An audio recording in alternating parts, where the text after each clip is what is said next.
আসসালামু আলাইকুম। তো আজকে আমরা গুণগত রসায়নের থিওরিটিক্যাল ফার্স্ট লেকচার ভিডিও দিব। তো আর ২ টা ক্লাস ইনশাআল্লাহ অফলাইনেই নিব, ঠিক আছে? কারণ এখানে আর কি তোমার অনলাইনে তোমাদের এত ভালো মতন তো ভিডিওতে আর কি বোঝানো যায় না। তো ক্লাসে আর কি ভালো মতন বোঝাই দিব। তো দেখো আমি এখানে যে জিনিসগুলো লিখে রাখছি অলরেডি তোমাদের কিন্তু পড়ানো শেষ। জাস্ট একবার রিভাইজ দিবা, হুম? ওটা তোমাদেরকে হচ্ছে তোমাদের ডিটেইলসে পড়াইছিলাম আর এখানে একটু মানে একসাথে করে লেখা, ঠিক আছে? গোছালোভাবে। ইলেকট্রন আবিষ্কার করে যে থমসন ক্যাথোড রশ্মি পরীক্ষার মাধ্যমে দেখো পরমাণু মডেল। কার পরমাণু মডেল? রাদারফোর্ডের পরমাণু মডেল। রাদারফোর্ডের পরমাণুর মডেলে প্রবর্তক করবে কে? যেহেতু রাদারফোর্ড পরমাণুর মডেল নামই দেওয়া হয়েছে রাদারফোর্ড, তার মানে প্রবর্তক কে করছে? রাদারফোর্ড। মতবাদ দিছিল 1911 সালে। বোর পরমাণু মডেলের মতবাদ দিছে নেলস বর 1913 সালে। আর কোয়ান্টাম বলবিদ্যা মডেল প্রণীত হয়েছিল ম্যাক্স প্লাঙ্ক করছে প্রবর্তক। আর হচ্ছে তোমার এটা প্রণীত হয়েছে 1924 থেকে 1927 সালের মধ্যে, ঠিক আছে? রাদারফোর্ডের পরীক্ষা হচ্ছে বলা হয় সোলার সিস্টেম মডেল। রাদারফোর্ডের যে তোমার পরীক্ষাটা আছে তার অন্য নাম হচ্ছে সোলার সিস্টেম মডেল। আলফা কণা বিচ্ছুরণের মাধ্যমে মেইনলি হচ্ছে রাদারফোর্ড এই মডেলটা পায়। আর আলফা কণা জিনিসটা কি? আলফা কণা হচ্ছে ধনাত্মক হিলিয়াম নিউক্লিয়াসকে বলা হয় আলফা কণা। যেই জিনিসগুলো তোমাদেরকে রাদারফোর্ড আর বোরের পরমাণু মডেল কিন্তু ফুললি কমপ্লিট করায় আমরা আসছি, তাই না? তো এখানে আর এত বেশি টাইম নিব না, পিছনে চলে যাবো তাড়াতাড়ি। তারপরে আমরা পড়েছিলাম রাদারফোর্ড হচ্ছে নিউক্লিয়াস আবিষ্কার করেন। রাদারফোর্ডের পরীক্ষার উপকরণ এগুলোও কিন্তু সব কিছু তোমাদেরকে ডিটেলসে পড়ানো হচ্ছে, তারপরে একবার করে বলে দেই। তেজস্ক্রিয় মৌল হতে নির্গত আলফা কণা, তারপরে সোনার পাত ব্যবহার করছিল যার পুরুত্ব ছিল 0.404 সেন্টিমিটার, ঠিক আছে?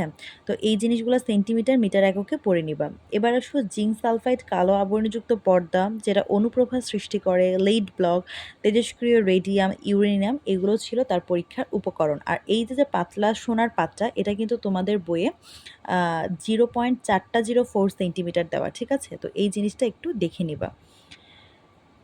তো এখন দেখো লেড ব্লক, তারপরে তেজস্ক্রিয় রেডিয়াম এইসব জিনিস ব্যবহার করে। এবার আসে বিবৃতি। বিবৃতি মানে রাদারফোর্ডের পরমাণু মডেল থেকে আমরা কি পাইছি? পরমাণুর অধিকাংশ জায়গা ফাঁকা, 20,000-এর মধ্যে মাত্র একটি বিপরীত দিকে ফিরে আসবে। আলফা কণার ইলেকট্রনের ভর অপেক্ষা 7,000 গুণ বেশি। পরমাণুর ব্যাস, হাইড্রোজেনের ব্যাস এখানে লেখা আছে, তারপর নিউক্লিয়াসের ব্যাস এখানে লেখা আছে।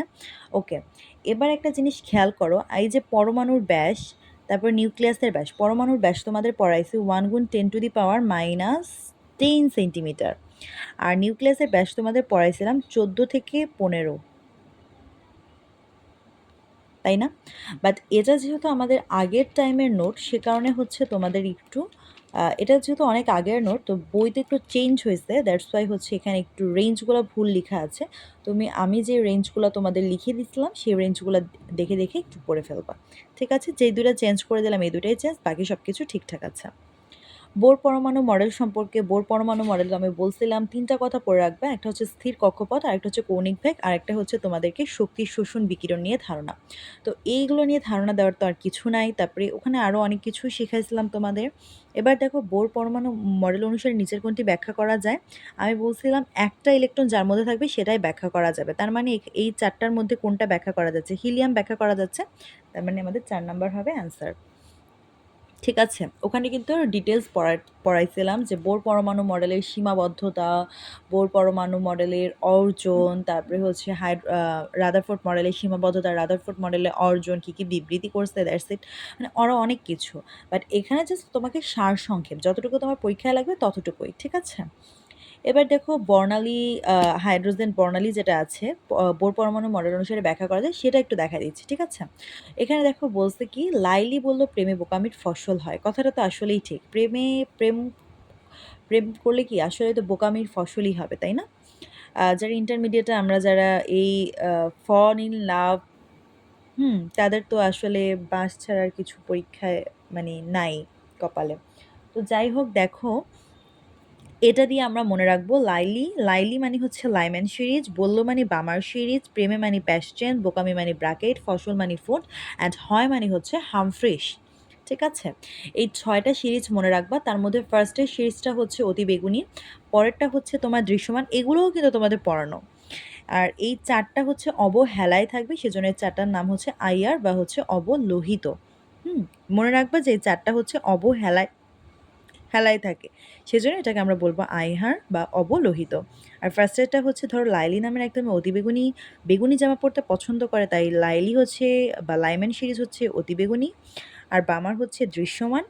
আর তোমার এই চারটা হচ্ছে অবহেলায় থাকবে, সেজন্য হচ্ছে অবলোহিত। ঠিক আছে। তারপরে আমরা ডি ব্রগলি সমীকরণ পড়ছিলাম, যে কিনা দ্বৈত ধর্মের প্রবর্তক, যে কিনা কণা ধর্ম প্লাস তরঙ্গ ধর্ম একসাথে ব্যাখ্যা করছে। আমরা জানি ডি ব্রগলি সমীকরণ হচ্ছে lambda equal to H by M D. Lambda মানে হচ্ছে তরঙ্গ দৈর্ঘ্য, ল্যামডা মানে তরঙ্গ দৈর্ঘ্য, তার মানে ল্যামডা কি প্রকাশ করে? তরঙ্গ ধর্ম প্রকাশ করে। আর এম ইন্টু ভি হচ্ছে আমাদের কণা ধর্ম প্রকাশ করে। আর এইচটা কি একটা ধ্রুবক না? সেজন্য আমি বলতে পারি ডি ব্রগলি সমীকরণ ধ্রুবক ইজিক্যাল টু আমরা যে জিনিসগুলো পাই, কণা ধর্ম পাই, তরঙ্গ ধর্ম পাই, সেজন্য লিখছি কণা ধর্ম প্লাস তরঙ্গ ধর্ম, মানে ধ্রুবক থেকে আমি কণা ধর্ম পাচ্ছি, একটা তরঙ্গ ধর্ম পাচ্ছি। ঠিক আছে। এবার দেখো ভেরি ভেরি ইম্পর্টেন্ট কিছু এমসিকিউ তোমাদেরকে দেখাবো। বোর পরমাণু মডেলে বামার সিরিজের অষ্টম লাইন কোথায় যেয়ে মিলিত হবে? এরকম যদি কখনো দেখো যে সিরিজ আর লাইন একসাথে আছে, তখন তুমি কি করবা? সিরিজের সাথে লাইনটা যোগ দিবা। বামার সিরিজ, বামার কত নাম্বার আছে? 2 নাম্বারে আছে। লাইম অ্যান্ড বামার, বামার 2 নাম্বারে। আর হচ্ছে কত বলছে? অষ্টম লাইন। তার মানে বামার 2 আর অষ্টম লাইন, সিরিজ আর লাইন 2 আর 8 কত? 10। তার মানে অ্যান্সার হবে 8। দেখো এখানে কিছু টিপস লিখে দিছি আমি, লাইন প্লাস সিরিজ এরকম যদি কখনো একসাথে কোশ্চেন আসে, তাহলে আমি মিলিত লাইন অ্যান্সার করব। বলছে এন তম সারির রেখা বর্ণালীর জন্য n2 minus n1 is equal two n হলে n2 equal to n1 plus n। Okay, এই জিনিসটা একটু খেয়াল করো। তোমাদের আমি পড়াইছিলাম যে এই যে দেখো এখানে n equal to 1, n equal to 2, n equal to 3, n equal to 4, n equal to 5, n equal to 6, তাই না? তো এখন যদি তোমাকে বলা হয় যে লাইম্যান সিরিজের ন্যূনতম কোন লাইন থেকে আসছে, লাইম্যান সিরিজের প্রথম লাইন কোন লাইনে থেকে আসছে, সেক্ষেত্রে এন ইজিক্যাল টু কত হবে? তো সেই ক্ষেত্রে আমরা যদি বলতে পারি এন ইজিক্যাল টু কি? n2 মাইনাস n1, তাই না? তাইলে আমরা এন জিনিসটা পাবো। এটা কিন্তু তোমাদের যারা এর আগে ক্লাস করছো তারা কিন্তু মানে থিওরিটিক্যাল ক্লাস যখন আগে করেছে তখন কিন্তু পাইছো, ওই কথাটাই জাস্ট এখানে শর্ট ফর্মে লেখা আছে। এবার দেখো তম কক্ষপথের ব্যাসার্ধ, ওই যে আরেকটু ডিটেলস করে বলে যে ওই যে তোমাদেরকে যে পড়াইলাম না, যে প্রথম লাইন কোথায় এসে মিলিত হবে, ন্যূনতম মানে হচ্ছে তরঙ্গ দৈর্ঘ্য, সূক্ষ্ম তরঙ্গ দৈর্ঘ্য কোথায় এসে মিলিত হবে, তারপর হচ্ছে তরঙ্গ সংখ্যা কোথায় এসে মিলিত হবে, কিছু কিছু জিনিস পড়াইছিলাম না, ওই জিনিসটাই জাস্ট এখানে লিখে রাখছে। তো এখানে বাংলা লেখা দেখে ভয় পাওয়ার কিছু নেই, ওখানে কিন্তু ম্যাথমেটিক্যালি প্র্যাকটিস করায় আসছে। এবার আছে দেখো এনতম কক্ষপথের ব্যাসার্ধ আর এন ইজিক্যাল টু হোয়াট? তো ধরো কোনো একটা এরকম এনতম কক্ষপথের ব্যাসার্ধ যদি আসে, তখন R1 গুণ RN স্কোয়ার দিবা। ঠিক আছে। আর R1 এর একটা মান আছে, R1 ইজিক্যাল টু এত সেন্টিমিটার। এই জিনিসটা একটু মুখস্থ করে রাখবা।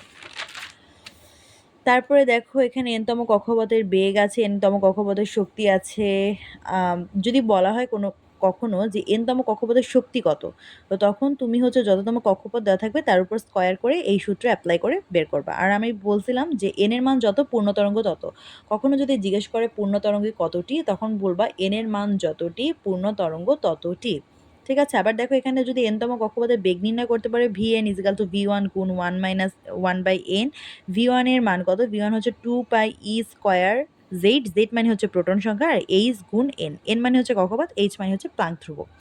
ঠিক আছে। এই কয়টা ট্রিক্সগুলো একটু মনে রাখবা, কারণ এগুলো ঘুরায় পেঁচায় প্রচুর পরিমাণে এমসিকিউতে দেয়। ঠিক আছে। আচ্ছা, তো এবার দেখো আমি হচ্ছে কিছু কোয়ান্টাম সংখ্যা পড়াবো। এবার হচ্ছে আমরা অন্য পড়ায় চলে যাই। চলো, এতক্ষণ আমরা রাদারফোর্ড বোর পড়ছি, এখন আমরা একটু গতানুগতিক ধারা থেকে বের হয়ে আমি হচ্ছে কোয়ান্টাম সংখ্যায় চলে যাব। কোয়ান্টাম সংখ্যাটা মূলত কি? আচ্ছা দেখো, আমরা যে পরমাণুর মডেল পড়ি, মানে আমরা যে কক্ষপথ পড়ি না, এই কক্ষপথগুলাই হচ্ছে মেনলি কোয়ান্টাম সংখ্যার উপর বেস করে আমাদের কক্ষপথগুলো ইউজ করা হয়। ঠিক আছে। তো দেখো এখানে বলছে কোয়ান্টাম সংখ্যা মানে কি? আবর্তনশীল ইলেকট্রন শক্তি এবং অবস্থানের পূর্ণাঙ্গ বর্ণনা দেওয়ার জন্য 4টি কোয়ান্টাম সংখ্যা প্রয়োজন হয়। ঠিক আছে। এই যে আবর্তনশীল যে ইলেকট্রনগুলো যে শক্তি আছে আর তাদের যে অবস্থানগুলো আছে, তাদের অবস্থান পূর্ণাঙ্গভাবে বর্ণনা দেওয়ার জন্য কিন্তু আমি 4টা কোয়ান্টাম সংখ্যা আমরা ব্যবহার করে থাকি। যেমন ধরো আমি যদি একটা কথা বলি, ধরো আমি ম্যাগনেসিয়াম লিখলাম, ম্যাগনেসিয়ামের জন্য এই যে আমি একটা কক্ষপথ দিলাম, তারপরে আরেকটা কক্ষপথ দিলাম, এখানে ম্যাগনেসিয়াম না থেকে অন্য যে কোনো কিছু থাকতে পারে। এই যে আমি কক্ষপথগুলো ইউজ করতেছি, ঠিক আছে, এই কক্ষপথগুলোর মধ্যে কে ঘোরে বলো তো? ইলেকট্রন ঘোরে না? তো ইলেকট্রনের এই ঘোরাঘুরির যে পূর্ণাঙ্গ বর্ণনা, সে বর্ণনাটা দেওয়ার জন্য আমাদের 4টা কোয়ান্টাম সংখ্যা দাঁড় করাইছে। তো এখানে আছে প্রথমে প্রধান কোয়ান্টাম সংখ্যা, তারপরে আছে সহকারী কোয়ান্টাম সংখ্যা, এর আরেক নাম হচ্ছে অ্যাজিমুথাল কোয়ান্টাম সংখ্যা, আরেকটা আছে চৌম্বকীয় কোয়ান্টাম সংখ্যা, আরেকটা ঘূর্ণন কোয়ান্টাম সংখ্যা। ফার্স্টে আমার সাথে সাথে মুখস্থ করো। ফার্স্টেটা কি? প্রধান কোয়ান্টাম সংখ্যা, তারপর হচ্ছে সহকারী কোয়ান্টাম সংখ্যা বা অ্যাজিমুথাল কোয়ান্টাম সংখ্যা, থার্ড হচ্ছে তোমাদের চৌম্বকীয় কোয়ান্টাম সংখ্যা, আর 4 হচ্ছে তোমাদের ঘূর্ণন বা স্পিন কোয়ান্টাম সংখ্যা। ঠিক আছে, ওকে। এবার দেখো প্রধান কোয়ান্টাম সংখ্যা। প্রধান কোয়ান্টাম সংখ্যা প্রতীক হচ্ছে এন। আমরা জানি প্রধান কোয়ান্টাম সংখ্যা, এই যে আমরা দাগগুলা দেখি ঘোরাঘুরি, যে এই যে মেইন তোমার যে কক্ষপথগুলো দেখি, এটার নামই হচ্ছে আমাদের কি? এন। এন মানে বোঝায় প্রধান কক্ষপথ বা প্রধান কক্ষপথ বা প্রধান শক্তি স্তর। মানে এ হচ্ছে শক্তি স্তরের আকার যে গোলাকার হয় বা কি আকার হয়, এটা হচ্ছে ধারণা দিছে। কে আবিষ্কার করছে? এটা বোর আবিষ্কার করছে। ঠিক আছে, এবার আসো সহকারী কোয়ান্টাম সংখ্যা। এই যে এর শক্তি স্তরের ভিতরে কিন্তু একাধিক আবার উপশক্তি স্তর আছে। এই উপশক্তি স্তরের ধারণা আবার দিছে হচ্ছে সমারফিল্ড। এই উপশক্তি স্তর বা সহকারী কোয়ান্টাম সংখ্যার আরেকটা হচ্ছে অ্যাজিমুথাল কোয়ান্টাম সংখ্যা। এই ধারণা দিছে সমারফিল্ড, আর এর প্রতীক হচ্ছে এল, আর এটা হচ্ছে উপশক্তি স্তরের আকৃতি দিছে। এবার আরেকটা আছে চৌম্বকীয় কোয়ান্টাম সংখ্যা। চৌম্বক মানে কি? চৌম্বক মানে ম্যাগনেট না, তো সেজন্য এর প্রতীক হচ্ছে এম। এর আবিষ্কার হচ্ছে জি ম্যান। দেখো এর সাথে ম্যান আছে, আছে, তার মানে এটা ম্যাগনেট ম্যান, তার মানে এই দুইটা এক। আর ইলেকট্রনের ত্রিমাত্রিক দিকবিন্যাস। ঠিক আছে, ইলেকট্রনের যে ত্রিমাত্রিক দিকবিন্যাস সেটা কে করে? চৌম্বকীয় কোয়ান্টাম সংখ্যা করে। ঘূর্ণন বা স্পিন কোয়ান্টাম সংখ্যা কি করে? এটা হচ্ছে আমাদের এস দ্বারা প্রকাশ করা হয়। উলেনবেক আর গুল্ড স্মিথ হচ্ছে এর আবিষ্কারক। আর ইলেকট্রনের ঘূর্ণন দিক, যেহেতু এটা ঘূর্ণন মানে কোয়ান্টাম সংখ্যা, তার মানে ইলেকট্রনের ঘূর্ণন দিক সম্পর্কিত যত তথ্য আছে সব কি করছে? এই কোয়ান্টাম সংখ্যা মানে এই ঘূর্ণন কোয়ান্টাম সংখ্যা এটা কি করছে? ব্যাখ্যা দিচ্ছে। ঠিক আছে, তো এই ফার্স্টে এই 4টা কোয়ান্টাম সংখ্যা ভালো মতন এটা পড়ে নিবা। এবার আসো আমরা প্রধান কোয়ান্টাম সংখ্যার ডিটেলসে চলে যাই। প্রধান কোয়ান্টাম সংখ্যা কী কী পড়বো একটু চলো দেখে নিই। প্রধান কোয়ান্টাম সংখ্যা মানে কি? n = 1 2 3 4, মানে এই যে প্রধান কোয়ান্টাম সংখ্যা মানে কি? এই যে একটু আগে আমি ম্যাগনেসিয়াম দেখালাম, এখন যদি আমি অ্যালুমিনিয়াম দেখাই, এই যে প্রধান যে কোয়ান্টাম সংখ্যা আছে, যে কোয়ান্টাম সংখ্যাগুলোকে বেস করে হচ্ছে তোমার একটা পরমাণুর ইলেকট্রনগুলো ঘোরে, মেইন যেই গোলাকার আকৃতির কক্ষপথগুলো আছে সেটাই হচ্ছে প্রধান কোয়ান্টাম সংখ্যা, যেটাকে এন দ্বারা প্রকাশ করা হয়। তো দেখো এন দ্বারা বিভিন্ন সেল সম্পর্কে ধারণা পাই। এন এর মান যদি 1 হয়, এই যে দেখো এন এর মান 1, এটার মান কি? 1 না? n = 1 না? তার মানে এই প্রথম সেলের মান যদি 1 হয় তাহলে আমরা এটাকে বলবো কে। এন এর মান যখন 2, এটাকে আমরা বলবো এম এল। এন এর মান যখন 3, তখন আমরা এটাকে বলবো এম। আর যদি 4 হইতো তখন আমরা সেটাকে বলতাম এন। এবার দেখো কোন ইম্পর্টেন্ট কতগুলো এমসিকিউ দেখি। যে কোনো প্রধান শক্তি স্তরের সর্বোচ্চ অরবিটাল সংখ্যা হচ্ছে n²। প্রতিটি অরবিটালের সর্বাধিক ইলেকট্রন থাকে 2টি। যে কোনো প্রধান শক্তি স্তরের সর্বোচ্চ ইলেকট্রন ধারণ ক্ষমতা 2n²।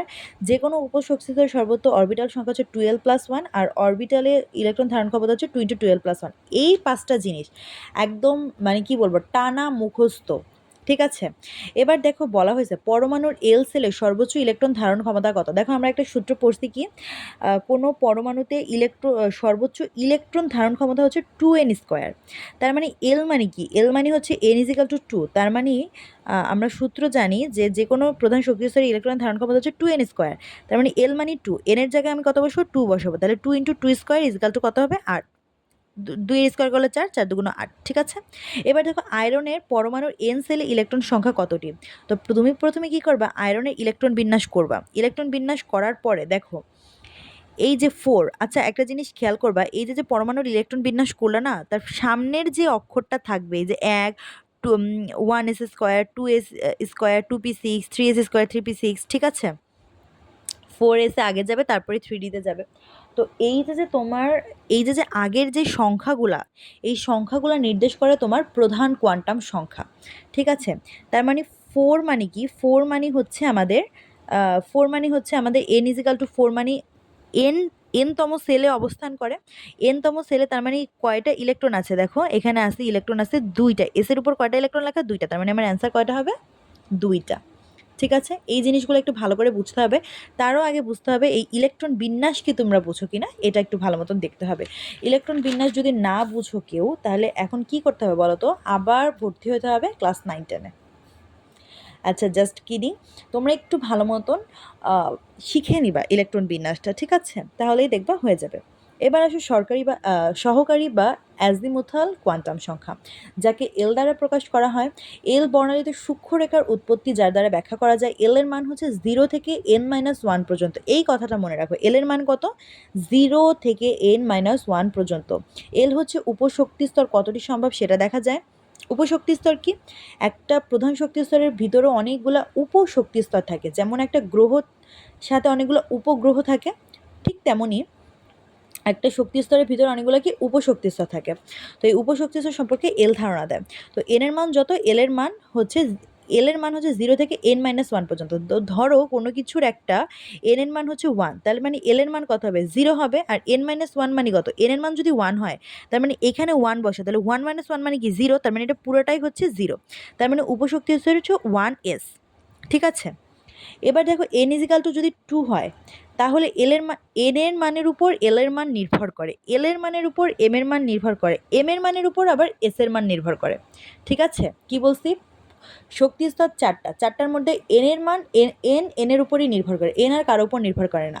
তো এন এর মানের উপর এল এর মান নির্ভর করে, এল এর মানের উপর আবার এই এম এর মান নির্ভর করে, এই এম এর মানের উপর আবার এই এস এর মান নির্ভর করে।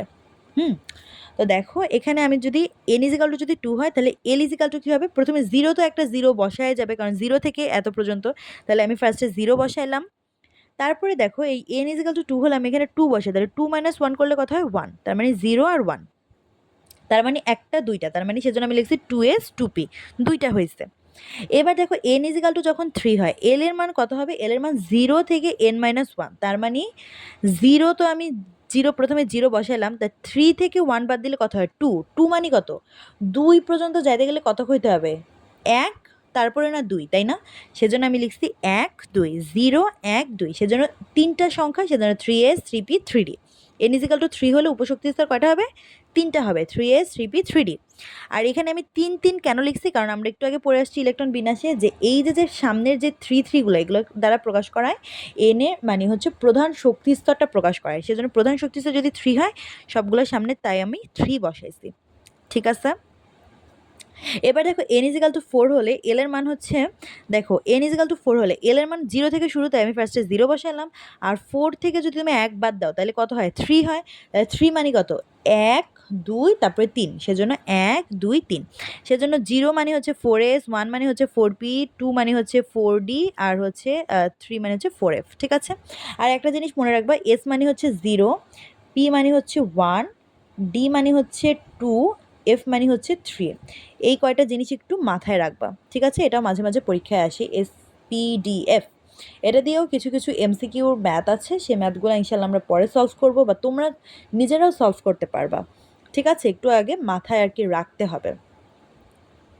যাই হোক, দেখো এই জিনিসগুলো পড়লাম, তো দেখো এখানে আমি এখানে দেখো 3s মানে কত? s মানে 0, তার মানে 0-র বদলে আমি 3s লিখছি। এখানে p মানে কত? 1, সেজন্য আমি এখানে 3p লিখতাম। এখানে 2 মানে কত? d, সেজন্য এখানে 3d লিখতাম। ঠিক এভাবে এই যে দেখো এখানে 3 মানে কত? f, তার মানে এখানে 4f লিখছি, 2 মানে 4d লিখছি। বোঝাই গেছে জিনিসগুলা? এই জিনিসগুলা যদি একসাথে যদি বুঝে ফেলো, তাহলে কিন্তু আর কোনো টেনশন নাই। ঠিক আছে, এবার দেখো চৌম্বকীয় কোয়ান্টাম তত্ত্ব। চৌম্বকীয় কোয়ান্টাম তত্ত্ব মানে কি? একটা সিম্পল জিনিস শিখাই দিই, এম এর মান মানে মনে রাখবা জাস্ট মাথায় +-l। ঠিক আছে, যদি মনে করো পরীক্ষায় আসে এল এর মান যদি আমার 2 হয়, তাহলে এম এর মান কত হবে? এমন যদি কোশ্চেন আসে, তার মানে কি? আমি বলছি যেই সংখ্যায় দেওয়া থাকবে তার আগে +-2 লিখে রাখবে। আচ্ছা, আমরা যে সংখ্যা রেখা জানি না, সংখ্যা রেখায় আমরা কি জানি বলো তো? ধরো এখান থেকে মাইনাস শুরু হয়, এখানে 0 থাকে, আর এখানে সব পজিটিভ জিনিস শুরু হয়, তাই না? এদিক থেকে সব মাইনাস জিনিস শুরু হয়, তারপরে এখানে হচ্ছে তোমার 0, তারপরে এখানে পজিটিভ জিনিস। তাহলে আমাকে যদি বলে দেয় যে এল এর মান হচ্ছে 2, তাহলে এম এর মান হচ্ছে +-2 হবে। মানে কারণ আমরা জানি এল এর মান যা, এম এর মান হচ্ছে তারই প্লাস খালি এল হবে। তাহলে এল = যদি 2 হয়, তাহলে এম = আমরা ধরবো সেটা +-2। ঠিক আছে, তাইলে দেখো +-2 মানে কি? এখানে +-2 মানে কি? ফার্স্টে হচ্ছে আমাদের -2, তারপরে -1, তারপরে 0, তারপরে হচ্ছে +1, তারপরে +2, এভাবে করেই যায় না? প্রথমে মানে ধরো এখানে কোনো যদি আমাদের সংখ্যা রেখা যদি আমরা খেয়াল করি, তাহলে ফার্স্টে হচ্ছে টু থেকে যদি খেয়াল করো, এখানে -2 থাকে, তারপরে 1 থাকে, তারপরে 0 হয়, তারপরে সেটা +1 হয়, +2 হয়, এভাবে করে তো যায়। এদিক থেকে সব নেগেটিভ, এদিক থেকে সব পজিটিভ, ভিতরে হচ্ছে শুধু 0। তাইলে আমি যদি এখানে +-2 বলি, তাহলে এই জিনিসটা আমি এভাবে করে সাজাতে পারি না, -2 -1 0, তারপরে +1 +2। ঠিক আছে, এই জিনিসটা একটু খেয়াল রাখো। একটু আগে যেটা আমরা পড়ে আসছিলাম, উপশক্তি স্তরের অরবিটাল সংখ্যা হিসাব করে 12+1, আর উপশক্তি স্তরের সর্বোচ্চ ইলেকট্রন ধারণ ক্ষমতা বলে 2 × 12+1। কোথায় পড়ছি? একটু আগে আমরা এই জায়গাটায় সেই জিনিসটা পড়ে আসছি, এই দুইটা। ঠিক আছে, এই দুইটার এখন আমরা ব্যাখ্যা দেখবো দেখে এখানে লিখছে।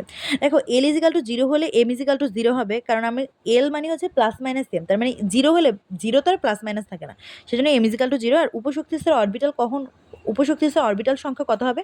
উপশক্তি স্তরের অরবিটালের সংখ্যা আমরা জানি 12+1, তার মানে এই এল এর জায়গায় তো তোমার কত বসবে? এল এর জায়গায় তখন যদি 0 বসে তাহলে শুধু 1 থাকে, তাহলে 1টি মানে হচ্ছে s²। ঠিক আছে, এবার দেখো বলছে L = যখন 1 হবে, M = তখন কি? আচ্ছা, L = 1 মানে হচ্ছে +-M। ঠিক আছে, +-M মানে হচ্ছে -1 0 +1 উপশক্তি স্তরের অরবিটাল সংখ্যা। তাহলে হচ্ছে তোমার এই L এর জায়গায় 1 বসে তো যা আসে দেখো 3টি, 3 মানে হচ্ছে p⁶। L = 2 হলে মানে কি? এই যে একটু আগে দেখালাম যেটা, তাহলে হচ্ছে ক্যালকুলেট করলে 5টি, তার মানে ডি হচ্ছে আমার 10, ডি হচ্ছে আমার 10। ঠিক আছে, ওকে। আর হচ্ছে L = 3 হলে M এর মান হচ্ছে এতটা, তখন আমার এখানে আমি কি বসাবো? এখানে আমি বসাবো হচ্ছে এল এর মান জাস্ট বসাই দিবা, তাহলে এফ হচ্ছে 7টি, আর এফ এর মান হচ্ছে আমার 14টি। ওকে, এবার তোমরা আমাকে একটা জিনিস কোশ্চেন করতে পারো, এখানে তো আমি 3টা দেখতেছি, এখানে আমি 1টা দেখতেছি, এখানে আমি 2 5টা দেখতেছি, এখানে আমি 7টা দেখতেছি, বাট এখানে আমি s² বসাইছি। L = এরকম হলে s² p6 d10 f14 এমন আমি কেন বসাচ্ছি? এরকম একটা কোশ্চেন থাকতে পারে। এগুলো মানে বুঝতে পারতেছো তো? এগুলো হচ্ছে তোমাদের ইলেকট্রন বিন্যাস করতে হলে এই যে প্রথমে যে s p d f এই জিনিসগুলো যদি আসে, তাই না? এই পি এর মানের এখানে 6-এর বেশি অরবিটাল মানে ইলেকট্রন আমাদের বসে না, ডি এর ওখানে 10-এর বেশি অরবিটাল বসে না, এফ এর এখানে 14টার বেশি অরবিটাল বসে না, এস এ 2টার বেশি অরবিটাল বসে না। এই যে দেখো, একটু আগে যে ইলেকট্রন বিন্যাস দেখাইলাম, এই ইলেকট্রন বিন্যাসে পি এর মাথায় 6টার বেশি বসবে না, এই এস এর মাথায় 2টার বেশি বসবে না, তারপরে তোমার এই ডি এর মাথায় 10টার বেশি বসবে না। তো এই জিনিসগুলো আমি পাইছি কোথা থেকে? এই জিনিসগুলো কিন্তু আমি পাইছি হচ্ছে এই জিনিসগুলো ক্যালকুলেশন করে। ঠিক আছে, তো দেখো এখানে আমি একটা পাইছি, বাট s = আমি 2 কেন দিলাম? কারণ আমরা জানি, একটু আগে আমরা পড়ে আসছি যে প্রতিটি অরবিটালের সর্বাধিক ইলেকট্রন সংখ্যা হচ্ছে 2টা, সেজন্য আমি এখানে এস এর জায়গায় আমি 2 দিছি। আবার এখানে আমি 3টা দেখছি, সেজন্য আমি p⁶ দিছি। ঠিক আছে, p⁶ মানে কি? মানে হচ্ছে 3 দুগুণ তোমার 6টা, 6টা অরবিটালে বেশি বসবে না, 5 দুগুণ 10টা, 10টার বেশি বসবে না, আর 7 দুগুণ 14টা, 14টার বেশি বসবে না। ঠিক আছে, ওখান থেকে এই কথাটা আনছি, অরবিটালে 2টার বেশি ইলেকট্রন বসবে না। ওকে, এবার দেখো ঘূর্ণন বা স্পিন কোয়ান্টাম সংখ্যা, এটাকে এস দ্বারা প্রকাশ করা হয়। এম এর মান যতটা, এস এর মান হচ্ছে প্লাস ও মাইনাস হয়। এস দ্বারা ইলেকট্রনের ঘূর্ণন বা চৌম্বক প্রকাশিত দিক বোঝা যায়। ঠিক আছে, এস এর মান হচ্ছে তোমরা +-½ বসাই দিবা, তাহলেই হয়ে যাবে। তাহলে এবার একটা জিনিস দেখো, নিচের কোন সেটটি সম্ভব নয়? দেখো তোমরা এস পর্যন্ত যাইতে যাইতে দেখবে মিলে গেছে। ঠিক আছে, কিভাবে মিলছে দেখো, n = 2 হলে L = নিচের কোনটি সম্ভব নয় বলছে। n = 2 হলে, L = 1 হলে, তোমার m = -1, s = +-½ তো একটা জিনিস খেয়াল করো, কি বলছে প্রশ্নটা, নিচের কোন সেটটি সম্ভব নয়। ওকে, দেখো একটা কথা, সম্ভব নয় কিন্তু বলছে, বলে নাই কিন্তু যে সম্ভব। ঠিক আছে, সম্ভব দেখে কিন্তু দাগানো যাবে না। দেখো একটা কথা বলছে, এম এর প্রতিটি মানের জন্য এস এর মান +-½ হবে। ঠিক আছে, একটা জিনিস খেয়াল করো, এম এর মান -1, এম এর মান আচ্ছা এখান থেকে ফার্স্টে আসো, n = যদি 2 হয়, তাহলে L = কি হয় বলি? L = হচ্ছে n = 2 হলে L = হবে আমাদের হচ্ছে 0 হবে। আচ্ছা ঠিক আছে, এই আমি n = 2 ধরলাম, n = 2 ধরলে তো L এর মান তোমার হচ্ছে কত হয়? L এর মান হচ্ছে 0 আর 1 হয়, তাই না? তো যেহেতু 1 হয় আর এখানে 1 লেখা আছে, তার মানে L পর্যন্ত আমাদের ঠিক আছে। L এর মান যদি 1 হয়, আমরা জানি যে L এর মান যদি 1 থাকে, তাহলে M এর মানে আমরা জানি M এর মান মাঝে +-L, তার মানে M এর মানের মধ্যেও কিন্তু তাহলে -1 আছে, তোমার হচ্ছে 0 আছে, আর +1 আছে, তাই না? তো আমাদের দেওয়া আছে -1, তার মানে এম এর মানটাও এই ক্ষেত্রে আমাদের ঠিক দেওয়া আছে, বাট এস এর মান দেওয়া আছে +-½ তাহলে দেখো এম এর মান দেওয়া আছে আমার প্লাস মাইনাস হাফ, তো এই প্লাস মাইনাস হাফ দেওয়া আছে, তো এস এর মান দেওয়া আছে প্লাস মাইনাস হাফ, কিন্তু একটা জিনিস খেয়াল করো, এম এর মান দেওয়া আছে -1, কিন্তু এই -1-এর জন্য এস এর মান হচ্ছে আমাদের প্লাস হাফ, 0-র জন্য হচ্ছে মাইনাস হাফ, 1-এর জন্য হচ্ছে আমাদের প্লাস হাফ। বোঝা গেছে? এম এর মানটা ভেঙে ভেঙে করবা, একটার জন্য প্লাস হাফ হবে, আরেকটার জন্য মাইনাস হাফ হবে, আরেকটার জন্য প্লাস হাফ হবে। তো দেখো এখানে যেহেতু আমাদের -1-এর জন্য প্লাস মাইনাস হাফ দুটাই দেওয়া আছে, বাট -1-এর জন্য কিন্তু আমাদের শুধু প্লাস হাফ, সেই জন্য আমাদের এটা সম্ভব নয়, আমরা এটা টিক দিছি। আবার দেখো এন এর মান যদি 3 হয়, এল এর মান তো 3 সম্ভব না, এল এর মান তখন কি হবে 0, 1, 2 হবে, তো এটা ফার্স্টেই কাটা। তারপরে দেখো n=4 হলে এটা, l=1 হলে m=1 হলে s প্লাস হাফ হবে, তার মানে এটা ঠিক আছে, তার মানে এটা আমাদের অ্যান্সার হবে না। n=0 হলে l=1, এটা তো আরও সম্ভব না, তো এই তিনটা হচ্ছে আমাদের সম্ভব না, আর এটা হচ্ছে সম্ভব, তাই দাগায় নেই, এটা হচ্ছে একাধিক অ্যান্সার আছে, ঠিক আছে। এবার দেখো আয়রনের 22 নং ইলেকট্রনের ক্ষেত্রে নিচে কোনটি সম্ভব? তো আয়রনে আমি ফার্স্টে লিখলাম। এবার দেখো 22 নাম্বার অরবিটাল কোনটা? এটা আছে আমার, দাঁড়াও একটু খেয়াল করি, এটা আছে আয়রন মানে কত, আয়রন হচ্ছে 26টা, তাহলে 22 নাম্বার ইলেকট্রন আছে এটার মধ্যে, তার মানে এইটা হচ্ছে আমাদের 22 নাম্বার ইলেকট্রন। আমি এটা হচ্ছে তোমাকে বুঝাই দিব, বাট এখান থেকে অ্যান্সারটা বের করবা তোমরা, ঠিক আছে। দেখো প্রথমে এখানে আমাদের যে জিনিসটা দেখতে হবে, এখানে আমাদের 22 নাম্বার ইলেকট্রনের জন্য আমি এম এর মানে এখানে আছে -2, -1, 0, +1 আর হচ্ছে তোমার +2। তাহলে এবার একটা জিনিস খেয়াল করো, প্রথমে আমাদের এখানে 3, n=, আমাদের 3 হবে, এটা তো ড্যাম শিওর। প্রথমে তার মানে ফার্স্টে এই দুইটা আমাদের কাটা, সরি এটা কাটা ফার্স্টে, এই তিনটার মধ্যে এখন ক্যালকুলেট, এই তিনটার মধ্যে দেখো, তারপরে আবার এল এর মান 2 দেওয়া আছে, তার মানে এন এর মান 3 হলে তো এল এর মান 2 হয়, এটা তো আমরা শিওর। ফার্স্টে কিন্তু তোমাদের ইলেকট্রন বিন্যাস অবশ্যই শিখতে হবে, ঠিক আছে।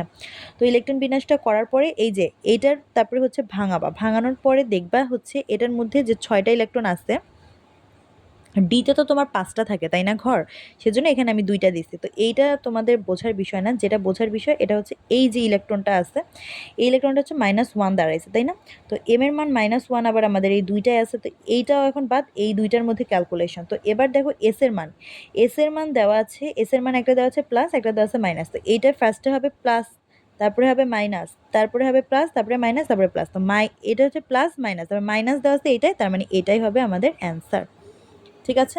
তো আমরা যেটা ফার্স্টে বুঝলাম, সবার প্রথমে আমাদেরকে কি করতে হবে, ইলেকট্রন বিন্যাসটা ভালো মতন বুঝতে হবে, কিভাবে ইলেকট্রন বিন্যাস করা যায়, তাইলেই হচ্ছে আমরা এন এর মান তো একদম সহজ, এন এর মান পারলে এল এর মানও একদম সহজ, বাট এম এর মানটা কিন্তু আমাদের একটু এরকম করে করতে হবে, মানে ইলেকট্রন বিন্যাস করে তারপরে ভাঙতে হবে যখন এমন কোশ্চেন করবে। তারপরে এম এর মান পারলে তো এস এর মান আরও সহজ, প্লাস মাইনাস করে দিবা, জাস্ট ফার্স্টেরটা প্লাস পরেরটা মাইনাস, ফার্স্টেরটা প্লাস পরেরটা মাইনাস, দ্যাটস ইট, ঠিক আছে। তো এই পর্যন্তই ছিল আমাদের আজকের লেকচার, সবাই ভালো থাকো, আল্লাহ হাফেজ।